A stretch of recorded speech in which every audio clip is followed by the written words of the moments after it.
Welcome back to part 6 of this series. All the other parts are linked in the comments. Moving to the story, Yeon-myeong is having a conversation with his mother. He thanks her for all the hard work she has done on the internal arrangements. She felt nerve-wracking after taking charge again after so long, but she isn't sure if she did well enough. Yeon-myeong thinks she did a great job, but there's one thing that's confusing him. He asks her if she suppressed her powers like last time. She isn't surprised that he noticed it so quickly, because he has experienced it before.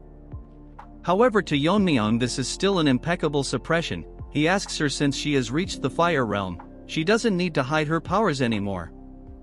Our pretty mommy tells him that it's not just about hiding powers. What she performed is the family's secret technique, the vein sealing concealment.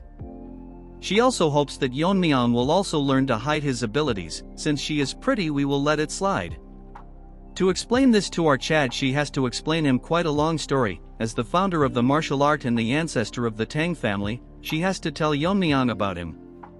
In a certain village in Sichuan, a plague broke out, although most died of famine. In this case it was the opposite, as people were dying. Dozens of bodies were cremated without proper funerals, for the fear of the plague spreading.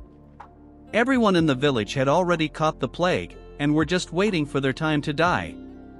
Except for one who was a 10-year-old. Looking at his condition, they were all scared about why this child was the only one unharmed, but there was no time for rational questions. In the eyes of the already infected, the 10-year-old boy looked like a harbinger of the plague, and was labeled as a child possessed by an evil spirit.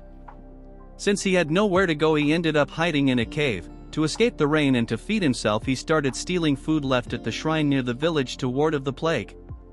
The boy survived, but after the third day the villagers stopped performing rituals. And after he checked them out, everyone other than him was dead.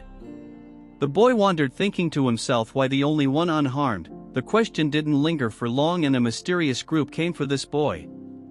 And according to their leader, he was a child with the aptitude for poison. These bunch of people are the worst assassination group in the history of Murim, the poisonous Moon Shadow sect.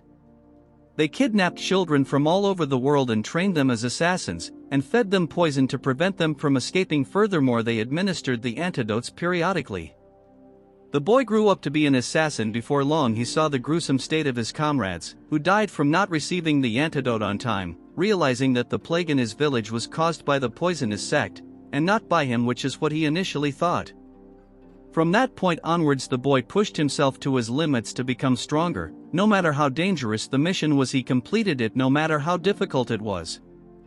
And soon enough he achieved such a feat that even absolute masters couldn't achieve. The sect leader was so impressed by his achievements that he bestowed upon the title of one of the 5 great assassins, and offered to grant anything he wants. But the leader is surprised after hearing that he wants nothing.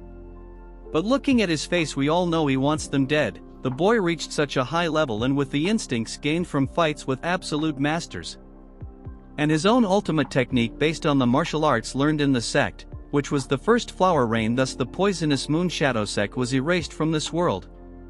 Later his descendants settled in Sichuan, forming the current Tang family. Even to this day the world remembers him by the alias the Invisible Guest. But she notices that Yeon-myeong has fallen asleep. She pinches his face, waking him up. Man, the art is so unique. Moving on to the half-awakened Yeon-myeong, he asks her what this story has to do with the vein sealing concealment. The poison sect had many masters in the fire realm, including the 5 great assassins and their overpowered sect leader, and proceeds to tell Yeon-myeong the secret of how he faced them alone. Our Chad asks her that wasn't it called the flower rain of the sky, and a very few could withstand such an attack where numbers are irrelevant.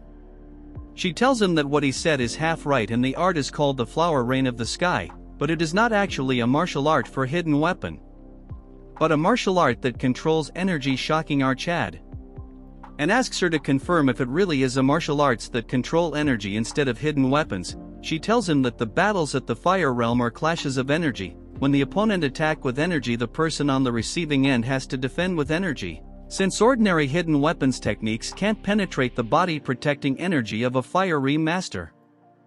Yeon-myeong thinks that it actually makes sense, since no matter how many hidden weapons there are, they will bounce off because of the body protecting energy. According to our boy, energy counter energy, so if hundreds of hidden weapons enveloped in energy form a storm, even with body protection it would be impossible to handle hundred of energy attacks. It's an ultimate attack made to battle against monsters of the fire realm, so it must be much more powerful than the whirling frenzy. But what confusing our Chad is that no matter how skilled a master is at maintaining the level of energy, it is almost impossible to maintain that much internal energy. His mother figures out what he is thinking. I am probably obsessed with his mother anyway. She tells her that the answer lies within the vein sealing concealment. The basic principle of the vein sealing concealment compresses all the internal energy flowing through the meridians and concentrated into one of the 12 main meridians. And then use true energy to block the flow of internal energy and seal it within meridian. That way internal energy doesn't flow and is encapsulated by true energy. This method can deceive the eyes of a fire realm master who can see the flow of the internal energy, but since he can't use the sealed internal energy immediately, his current powers will decrease. But with the accumulated experience and insights can be rebuilt easily, by repeating this process 12 times to seal the internal energy in all 12 meridians. The true energy protecting the internal energy intertwines, creating a new protective layer, which is the body protecting energy called Dragon Scale. Not only does it surpass the defense of the existing body protecting energy, its strength is comparable to the actual Dragon Scales. Yeon-myeong is confused why they have a poison called the Fire Dragon's Poison, wondering if they have actually seen a dragon. Moreover, vein sealing is not just for defense. When he releases the internal energy sealed in the 12 meridians, he can use 10 times the original internal energy temporarily. It is temporary because internal energy beyond the body's limit will naturally dissipate. So Flower Rain is a martial art that required the release of vein sealing technique. Moreover, there were several key points passed down with the vein sealing concealment, but they were lost after the invasion of the Demon Lord. As for the key points passed down orally, were also lost when two elders suddenly died. Yeon-myeong laughs as he thinks he is responsible. But she believes that Yeon-myeong will complete the flower rain of the sky because she is his proud son. I think I will become Yeon-myeong's new dad. Jokes apart, hearing her compliment, Yeon-myeong becomes even more happy, telling her that since he is the son of the poison phoenix, there isn't anything he cannot master. Thus our Chad receives the vein sealing concealment from his mother. Yeon-myeong is thinking that after vein sealing, the best way to recover internal energy is by drinking poison. To others it might be dangerous, but to our addict it's like a miracle elixir to him, so there's no need to through the rebuilding process. So he should ask Aijin to make him some poison. When a guard informs him that Yeon-myeong's friend is here to see him, even after hearing that he was working, she insisted, as Mirio breaks into the room. All she needs is a makeover and she will be pretty.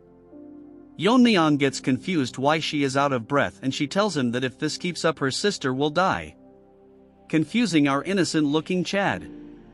This concludes the video. Make to like and subscribe for part 7 and watch my other videos helps out a low.